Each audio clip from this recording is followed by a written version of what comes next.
विवाह संपन्न हुआ। आज से आप दोनों पति पत्नी हैं।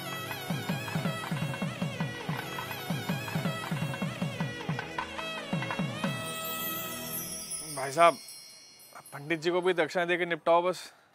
हाँ हाँ जीजा जी, याद है मुझे। पंडित जी, आपकी दक्षिणा। यजमान, मात्र 1100 रुपए दक्षिणा। अरे तो इतना हैरान क्या हो रहे हैं पंडित जी? जो रेट चल रहा है वही तो दिया है। दक्षिणा रेट से नहीं, सामर्थ्य के अनुसार दी जाती है यजमान। अरे तो क्या पूरी गड्डी पकड़ा दें आपको? अरे श्रीमान, मैंने ऐसा कब कहा? मैं तो बस ये कह रहा हूँ कि आप लोगों ने विवाह इतनी धूमधाम से किया है और दक्षिणा इतनी कम। देखिए पंडित जी, कम हो या ज्यादा, हमें जो देना था हमने दे दिया। अब बाकी बात आप लड़की वालों से करिए भाई। कैसी बातें कर रहे हो भाई साहब? हमारे यहाँ पंडित जी को दक्षिणा लड़के वाले ही देते हैं। अरे पापा, 2100 दे के बात खत्म करो ना। ठीक है ठीक है। भाई साहब पगला रहे हो क्या? किस बात के 2100? 1100 काफी है, उससे 1 रुपया ज्यादा मत दो। अरे जीजा जी, आप पंडित जी को देख नहीं रहे हो क्या? कैसे शुभ काम को अशुभ बनाने में लगे हुए हैं। अब दक्षिणा को भी इन्होंने भिक्षा बना के रख दिया है। बस यजमान बस, ये आपकी दक्षिणा लीजिए, रखिए इसे। लेकिन एक बात मैं आपको बता दूं, बिना दक्षिणा के कोई भी यज्ञ संपन्न नहीं हो सकता, क्योंकि दक्षिणा यज्ञ की पत्नी होती है और सामर्थ्य होने के बावजूद दक्षिणा ना देने वाले व्यक्ति को गौ हत्या के समान पाप लगता है। अरे यार, इन पंडितों का यही है, जरा सा कुछ कह दो फौरन पाप पुण्य शुरू हो जाता है इनका, और इनकी जेब भरते रहो तो सब ठीक है। सही कह रहे हो जीजा जी। अरे मजे तो इन्हीं के हैं, गद्दे पे बैठ के 2-4 मंत्र पढ़ेंगे, विवाह संपन्न हुआ कह के मांग लो मोटी दक्षिणा। बस, बहुत बोल चुके आप लोग, अब मेरी सुनिए।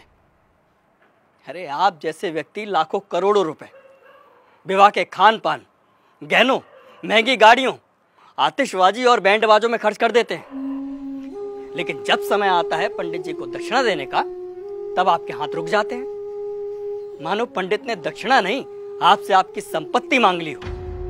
एक बात बताइए, यदि किसी विवाह में पंडित ना हो, फेरे और बाकी कर्मकांड ना कराए जाए, तो इन 56 भोगों, नाच गाने और शराब पी के हुड़दंग मचाने से विवाह संपन्न हो जाएगा? नहीं होगा, क्योंकि विवाह में इन सब का कोई महत्व नहीं होता। लेकिन फिर भी हमारे समाज में वैदिक रस्मों की बजाय इन व्यर्थ के आडंबरों को बढ़ावा दिया जा रहा है।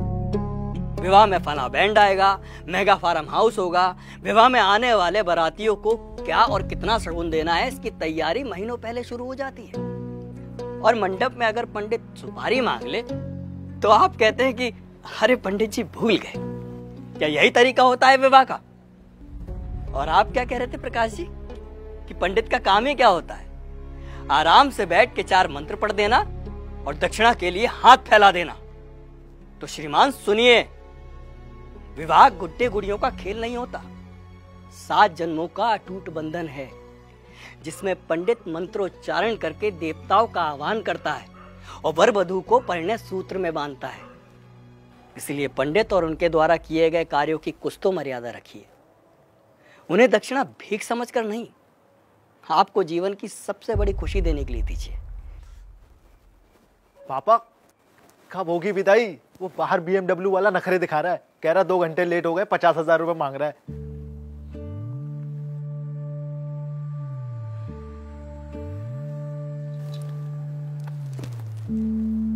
ये तुम्हारे विवाह की दक्षिणा।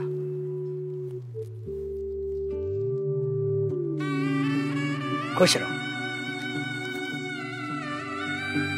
पंडित जी, पंडित जी, पंडित जी,